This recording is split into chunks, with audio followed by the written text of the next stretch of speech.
èmi náà wá dá ètò kan lẹ̀ bó fẹ́ bó já sí pé markaz ti ṣe rí tó à ń gbètò alálàájì markaz ti ṣe rí now ètò alálàájì yẹn èmi dálẹ̀ mi ò dálẹ̀ fún markaz yìí o àwọn èèyàn ń bú mi kí ló ń ṣe kíní kan ẹ̀rí ó jókòó ti nǹkan bàbá. adáwọ̀pẹ́ ní ọ̀dọ̀ ọlọ́run àtọ̀rọ̀ ìkẹ́gẹ̀ fún Ànábì wa Muhammad sallallahu alaihi wasallam alékún gẹ̀ kó máa bá Ànábì wa Muhammad àtàwọn ará alẹ́ Ànábì wa Muhammad àti àwọn ọ̀rẹ́ rẹ̀ àti gbogbo àwọn tí wọ́n gbaṣẹ́ lọ́wọ́ àwọn ọ̀rẹ́ Ànábì wa Muhammad sallallahu alaihi wasallam tó fi wá dórí bàbá Maulana Sheikh Adam Abdallah Al-Alori alékún gẹ̀ kọ́nà kó bá ṣe fún bàbá Maulana Sheikh Adam bàbá tí wọ́n sọ mímọ̀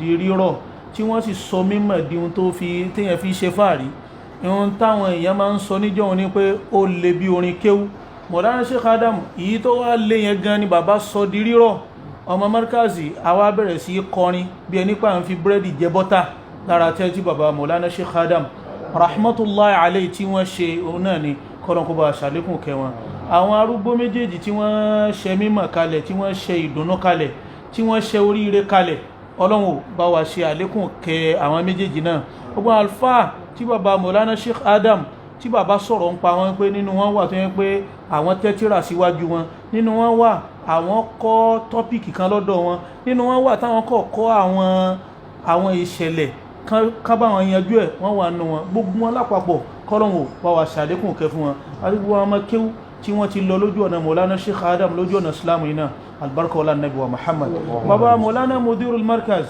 ìmọ́lẹ̀ àgbáyé ìdùnnú àgbáyé Ọlọ́run wọ́n lásìkò yìí má sọ wọ́n di ìbànújẹ́ albarka wala Nabi wa Muhammad ó ti ń ṣe àti ń dúpẹ́ má sọ pé ò ṣe mọ́ albarka wala Nabi wa Muhammad kéwú tí bàbá Maulana Mudirul kọ́ wa náà ní pé ká máa dúpẹ́ lọ́dọ̀ Ọlọ́run tàbá tún ti wá dúpẹ́ yẹn ká máa sọ pé masha Allahu la quwwata illa billah Ọlọ́run wọ́n lásìkò yìí bàbá Maulana Mudirul Markaz má gbọ́rọ̀ lẹ́nu wọn má gba haraka lára wọn má gba mímọ̀ lórí wọn ìdùnnú tí wọ́n ń jẹ́ Ọlọ́run má jẹ́ ó dìbànújẹ́ fún wa albarka wala Nabi wa Muhammad sallallahu alaihi wasallam gbogbo ayé tún ti jókòó bí wọ́n ti máa jókòó pé tó wọ́n ti mọ̀ pé táwọn bá rí bàbá láyége kò bérédé mímọ̀ ló bá dé ẹ̀sìn ló bá dé oríire ló bá dé ìdùnnú ló bá dé wọ́n kọ́ fẹ́ gbóhùn sálámà yìí tí máa mú àlàáfíà wá sí gbogbo àgbáńláyé akramakumullah. Assalamu alaikum wa rahmatullahi wa barakatuh. Wa alaikum assalam wa rahmatullahi wa barakatuh. Wala gẹ́lá wọn yànda fún ọmọ àwọn al-mustaqimu billah káwọn náà sálámà sí gbogbo àgbáyé. Assalamu alaikum wa rahmatullahi wa barakatuh. Wa alaikum assalam wa rahmatullahi wa barakatuh. Abala gẹ́lá wọn yànda fún ọmọ wọn náà al-muhaddith kan sálámà sí gbogbo àgbáyé. Assalamu alaikum wa rahmatullahi wa barakatuh. Wa alaikum assalam wa rahmatullahi wa barakatuh. Adá ọpẹ́ ní ọ̀dọ̀ Ọlọ́run, adá ọpẹ́ ní ọ̀dọ̀ Ọlọ́run. Bí yàn bá ti jókòó tí bàbá láyé báyìí mímọ̀ ni ẹ̀kọ́ wa tí ẹ̀ ń kọ́ wa ní gbogbo ìgbà pàápàá ilé tẹ́ gbé kalẹ̀ ká fún ní topic wípé madil markaz hadiruhu wa mustaqbaluhu ẹ ti ṣàlàyé ọ̀rọ̀ tó pọ̀ fún wa a ti débi aljanibu ta'alimi fi shakhsiyyati al-allamati al-Ilori ẹ ti wá bá wa sọ̀rọ̀ níbi al-istishrafu al-mustaqbali inda al-allamati al-Ilori ibi ta wá fẹ́ lọ lábẹ́ istishrafu al-mustaqbali òun náà ni diqqatu ikhtiyar al-allamati al-Ilori ism al-markaz kí ni bàbá kí láàrò tí wọ́n fi mú orúkọ yìí pé al-markaz bá ṣe mú àwọn ọ̀rọ̀ Ọlọ́run gbà gbogbo ayé sì gbà lọ́wọ́ wọn a fẹ́ mọ ẹ̀kọ́ wa lẹ́kọ̀ọ́ lórí ẹ̀ gẹ́gẹ́ bí ẹni pa fẹ́ ṣe báṣù a fẹ́ kọ̀ dámà risala al-markaz bil ma'rifa wa bin nakra akramakumullah markazan Allah markazan markazan anakumullah al-markaz akramakumullah so tó bá wà ní in tó ń jẹ́ markaz lugatan akramakumullah lédè òun ni center akramakumullah center center níbi oríkùsù àárín gùngùn oríkùsù yẹn náà màánà mi lòun yẹn mú wa akramakumullah jẹ̀zírà nìyẹn àárín gùngùn akramakumullah òun ni markaz akramakumullah wasilahan tàbá fẹ́ lò nǹkan tó kó nǹkan rọ kiri káàrẹ̀ báyìí akramakumullah tí nǹkan wà nínú ẹ̀ tó pọ̀ anakumullah òun ló ń jẹ́ markaz ibi ibẹ̀ yẹn lèyàn ti rí bọ́ọ̀dù nọ́dọ̀rí bàbá Allahu ojú Akbar. tó gùn kìí ṣe pé wọ́n kàn dìde fúú wọ́n kàn gbéṣẹ́ yẹn dání rárá ojú gúngùn ó ti wà ń bẹ̀ but kójú gúngùn yẹn tó ṣẹlẹ̀ àwọn nǹkan kéèyàn tó bímọ yóò lóyún bẹ́ẹ̀ni sà yóò lọ́kọ bẹ́ẹ̀ni sà yóò wá lóyún bẹ́ẹ̀ni tó bá lóyún lóṣù mẹ́sàn-án yóò wá bímọ ìjọ tó wá bímọ yẹn kọ́ ló fẹ́ rìn Allahu Akbar so bó ṣe wà nìyẹn Allahu Akbar bó ṣe wà yìí òun ni ó wà lórí gbogbo nǹkan Allahu Akbar ọ̀pọ̀lọpọ̀ ò mọ nǹkan tó ń jẹ́ markaz níjọ́ kan àwọn kan wọ́n gbé orúkọ yìí síwájú káwọn lè kéwú tó wà kò tí wá sí lè kéwú ilé kéwú Katatib ló wà akramakumullah ilé kéwú Àkúnlẹ̀ké òun ló wà but madrasa nidhamiyya mustaqilla tó jẹ́ lugha al-arabiyya akramakumullah kò sí ètò ṣáájú markazi Allahu Akbar ní Janub Garbi ní Nàìjíríà Southwest markazu at-ta'alim markazu al-arabi at-ta'lim al-arabi al-islami ṣùgbọ́n tó wá sọ lórúkọ yẹn àwọn kan tó wà bá mi wo Takribul Lugha akramakumullah المدرسة مكان التعليم للبنين والبنات tàbá pè madrasa والكبار tàbá pè madrasa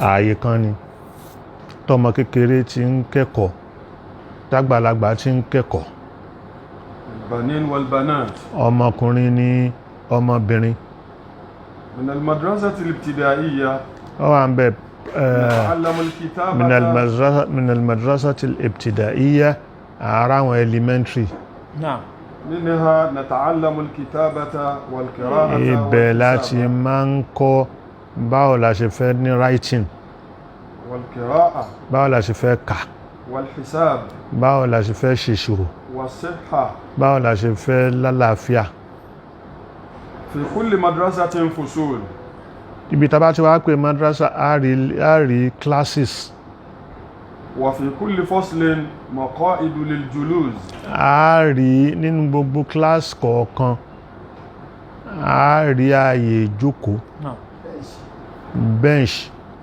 وعلى àti desk وعلى كل مقعد تلميذ أو تلاميذ ibẹ̀ làwọn ọmọ ń jókòó akramakumullah وأمام كل تلميذ مكتب صغير níwájú àwọn ọmọ kéékèèké yẹn á rí tébù kékeré níwájú wọn المعلم والكتاب والسبورة á rí blackboard teacher والكتاب والسبورة á rí ìwé á rí exercise book والقلم akramakumullah á rí pencil أعوان التلميذ gbogbo eléyìí awan nínú class àwọn irinṣẹ́ tó ń ran ọmọ ilé ẹ̀kọ́ lọ́wọ́ láti kẹ́kọ̀ọ́ ni akramakumullah المعلم يعلم التلميذ من الكتاب teacher tó fẹ́ kọ́ wọn yóò kà láti inú ìwé tó bá wà lọ́wọ́ ẹ̀ ويشرح الدرس على السبورة yóò sì ṣe analysis àbí ayọ̀ nǹkan tó bá kọ́ yóò ṣe fún wọn ala sabura على lórí السبورة. blackboard. akramakumullah في كل كتاب صفحات Ní gbogbo ìwé kọ̀ọ̀kan pages wà ń bẹ̀. وفي كل صفحة دروس Ní gbogbo page kọ̀ọ̀kan láàrí lesson. وفي كل درس قاعدة Lesson kọ̀ọ̀kan á rí àpèjúwe قاعدة ومثال وتمرين àti ìgbìdánwò بأسئلة. pẹ̀lú àwọn oríṣiríṣi ìbéèrè كل تلميذ níbi ẹ̀kọ́ tá a fà àbí títí tí a kọ́ wọn ẹ̀. كل تلميذ يقرأ الدرس من الكتاب Gbogbo ọmọ akẹ́kọ̀ọ́ kọ̀ọ̀kan òun ó máa ka ìwé yóò máa kàwé ويكتب ما يسمع من المعلم يوم في ما- الكراسة. yóò máa gbọ́ nǹkan tó bá gbọ́ tí tíṣà bá kọ́ wọn yóò kọ kalẹ̀ sínú exercise book بقلم حبر pẹ̀lú ink أو قلم كربون àbí pen àbí Àwọn sọ́ọ̀rọ̀. pens big akramakumullah biro column rosas òun ni pencil. حياكم الله. المدرسة الصغيرة تسمى ابتدائية Ilé ẹ̀kọ́ kéékèèké ìyẹn là ń pè ní ibtidai. والمدرسة المتوسطة تسمى ثانوية. Ilé ẹ̀kọ́ tó bá wà láàrin méjì là ń pè ní sanawi. المدرسة العالية Ilé ẹ̀kọ́ tó bá ga كلية a أو máa pè جامعة. yẹn ní college àbí university. المدرسة الدينية أو الصناعية Ilé ẹ̀kọ́ tó bá jẹ́ tẹ̀sìn أو الصناعية àbí èyí tó bá jẹ́ ti social الصناعية asinaiya tó bá jẹ́ pé technical school iṣẹ́ ọwọ́ تسمى معهدا. ìyẹn iṣẹ́ ọwọ́ ni wọ́n ń kọ́ ń bẹ̀ náà ṣe máa pè ní mad. حياكم الله. Iṣẹ́ ọwọ́ ni wọ́n ń kọ́ ń bẹ̀ tó sámá معهدا. mahadan المدرسة ìyẹn là ń pè ní institute. akramakumullah حياكم الله. المدرسة التي فيها المسجد Ilé ẹ̀kọ́ tó bá ní mọ́ṣáláṣí nínú والمكتبة tó ní library والقاعة tó ní hall والمستشفى tó ní مع dispensary kíní èyí tó já sí pé clinic تسمى مركزا. irú yẹn ni wọ́n ń pè markaz toró kó gbogbo nǹkan tán. الله أكبر. حياكم الله. ẹ̀bùn ó kó gbogbo nǹkan tán ó kó ilé ẹ̀kọ́ dání ó kó hospital dání ó kó ilé ẹ̀sìn dání ó kó library Library. dání ó dẹ̀ tún ní hall ó dẹ̀ ní hall. Irú yẹn là ń pè ní markaz tó skúlù ẹ tó bá ti wọ́n èé kàn ń sọ orúkọ حياكم الله. nǹkan tí ó yí ọ̀pọ̀lọpọ̀ ní ìjọ kan mo ráwọn kan wọ́n pèrà àwọn markazu al-sunna mo wá tọpinpin wọn mo wá béèrè pé markaz ìbòlẹ̀ ti he markaz ìbòlẹ̀ ta ló markaz wo lẹ́ ń jẹ́ wọ́n ní ṣe bí gbogbo ilé ẹ̀kọ́ ló ń jẹ́ markaz wọ́n ní pé àwọn eléyìí wọn gbọ́ nǹkan wọn mọ̀ nǹkan tó ń wí wọ́n he ni so kìí ṣe gbogbo ilé ẹ̀kọ́ ló ń jẹ́ markaz madrasa ní ilé ẹ̀kọ́ markaz kó madrasa sínú bẹ́ẹ̀ni markaz lẹ́yìn ìgbà tó kó madrasa sínú ó kó hall sínú ó kó mọ́ṣáláṣí sínú ó kó library sínú ó kó matba ilé oúnjẹ, مستشفى. ó kó hospital sínú. So ní sakanu tulab. yóò ní sakanu tulab, ibi tí wọ́n ń gbé tó jẹ́ hostel akramakumullah. yóò nínú. So ọ̀pọ̀lọpọ̀ á ń jí markaz yẹn jẹ́, wọn mọ̀ díẹ̀ yẹn tí wọ́n ń jí jẹ́, wọ́n fi ń bastardize orúkọ markaz tiwa. akramakumullah. ilé àkọ́dẹ̀ ní markaz tó wọ́n adé markaz, ilé markaz wọn mọ̀ tún mọ̀ nǹkan tó ń jẹ́ bẹ́ẹ̀. kí ọlọ́run jẹ́ àríwá. ok, tí wọ́n bá mọ̀ tún mọ̀ nǹkan tó ń jẹ́ bẹ́ẹ̀, ká bá wọn lò bẹ́ẹ̀.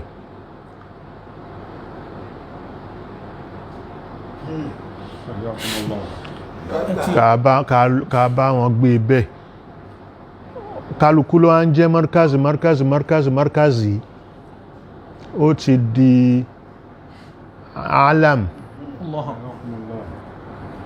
ó dorúkọ kí lẹ ń pè mi mọ̀ gẹ̀ẹ́sì ẹ̀ ni o. alam, orúkọ tó gbajúmọ̀. So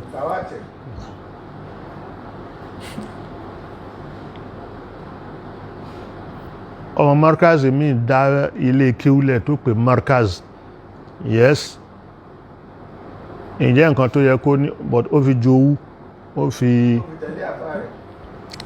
tẹ̀lé àfáà, kò ní ìbáṣe papọ̀ markaz. ìgbà tó ti jáde oúnjẹ bẹ́ẹ̀, òun náà kan pé ó jẹ́ ń jalbarka markaz kan wọ búlù, àwọn yẹn wá pín sí méjì àbí mẹ́ta. akramakumullah. أكرمكم الله. àwọn tó ń jẹ ikhlason,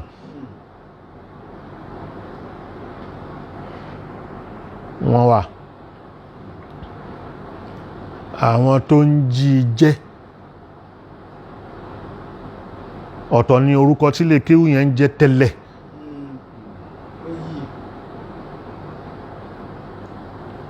ìyẹn kémi náà máa jẹ́ markaz, ó yí orúkọ lè kéwú yẹn padà, ó ń jẹ́ markaz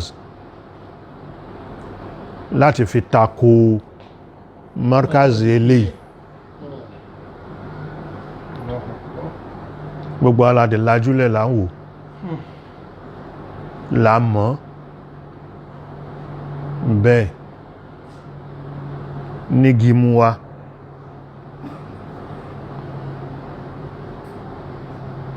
akramakumullah. markaz ti wá pọ̀, akramakumullah. ẹni tó mọ̀ fún markaz ń jẹ́ bẹ́ẹ̀, ẹni tí ó mọ̀ fún markaz ń jẹ́ bẹ́ẹ̀. àwọn ni almarkaziyun almukhlisun. mo wá èmi náà wá wò, kálukú ń jẹ́ bẹ́ẹ̀ tí ó sí, a lè sọ pé Sheikh Adam ló dálẹ̀. radiyallahu ta'ala. الله تعالى عنه. èmi náà wá dá ètò kan lẹ̀, akramakumullah. a rí pé ètò yìí bó fẹ́ bó já sí pé markaz ti ṣe rí, ọ̀pọ̀lọpọ̀ ò mọ̀ ní ìsìn, but markaz ti ṣe rí. ètò à ń gbètò alálàájì, markaz ti ṣe rí. akramakumullah. àwọn bàbá wa Haji Yushau, radiyallahu ta'ala anhu. àwọn bàbá wa Hanafi alábẹ́rẹ́, radiyallahu ta'ala anhu. àwọn bàbá wa Haji Rahman Saro, radiyallahu ta'ala anhu. àwọn ni wọ́n wà ní ìcháàjì ẹ̀.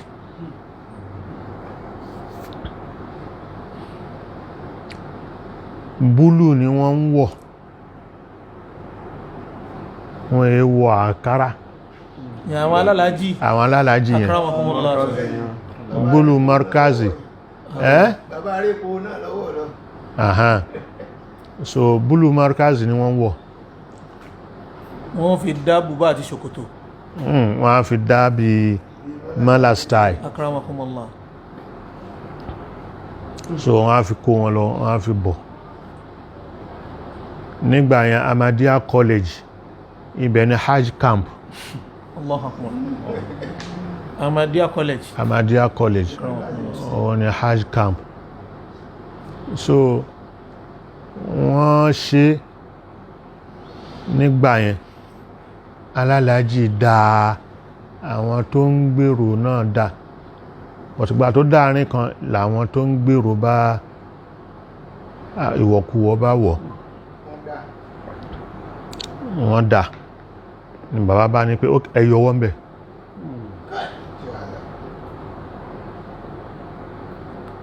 Náà bá fi yọwọ́ ló bá fi kú láàgbọ́rú ẹ̀ mọ́. Ó wá dàbí ẹni pé markazi ò dárú nǹkan bẹ́ẹ̀ lẹ́rí. Tọ́rọ́jọ́ ti pẹ́ lórí ẹ̀ tó ti lọ. Tọ́rọ́jọ́ ti pẹ́ lórí ẹ̀ tó ti lọ. Akramakumullah. Tí wọ́n bá wọnú ọgbà ní ìsìn, nǹkan bẹ́ẹ̀ ti irú àwọn nǹkan tó jẹ mọ́ irú nǹkan tó jẹ mọ́ markazi ó wà tí a padà ṣe ìhìyàwó ẹ̀ tá a dẹ̀ dálẹ̀ markazi lónìí ẹ̀. Akramakumullah. Èyí tí Sheikh Adam dálẹ̀ Bí Allah ta'ala. lónìí. Irú ilé ń tẹ̀. Irú ilé ń tẹ̀. Akramakumullah. Irú ilé ń tẹ̀ yẹn à ń tẹ́tíra ní ìsìn àwọn muqarrarat àtàwọn tíra míì àní lọ gbé ta níta. So ìyẹn bẹ́ẹ̀. Markazi ni ó máa tẹ̀. Markazi ni ó máa tẹ̀. Orúkọ tí bàbá dẹ̀ sọ náà. Orúkọ tí bàbá sọ ni ó máa jẹ́. Matba'atu Thaqafati al-Islamiyya. Akramakumullah. Islamic Cultural Press. Akramakumullah. Now, ètò alálàájì yẹn èmi dálẹ̀, mi ò dálẹ̀ fún markazi o. Akramakumullah. Mo dálẹ̀. Akramakumullah. Ó gbọ́. Àgbóyìn sá. Anakumullah. Èmi náà láti lọ́nà tèmi. Akramakumullah. Èmi náà fẹ́ lọ́nà tèmi. Akramakumullah. Àwọn èèyàn ń bú mi pé kí ló ń ṣe kíní kan. Ẹ̀rí ó jókòó ti nǹkan bàbá. Mi ò jókòó ti nǹkan. Mo jókòó ti nǹkan bàbá.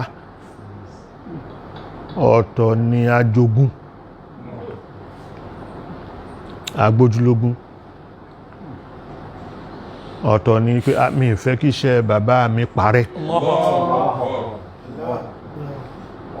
Agbójúlógún fìrẹ̀ fóṣìta kò ní lè ṣiṣẹ́ mi, kò mọ nǹkan mi ṣe. Nǹkan tó ń ṣe yẹn bàbá rẹ̀ lè lẹ́ṣin lẹ́ẹ̀kan. Bàbá rẹ̀ lè lówó lọ́wọ́. Ìyá rẹ̀ lè lẹ́ṣin lẹ́ẹ̀kan. Mo bá gbójú lé wọn ó tẹ́tàn mo sọ fún nǹkan tí a ò jìyà fún. Ìpẹ́ lọ́wọ́ ẹni. Apálára ìgùnpá níye kan. Bí ayé bá ń fẹ́ ọ lónìí, ńgbàtà wà ní òun ni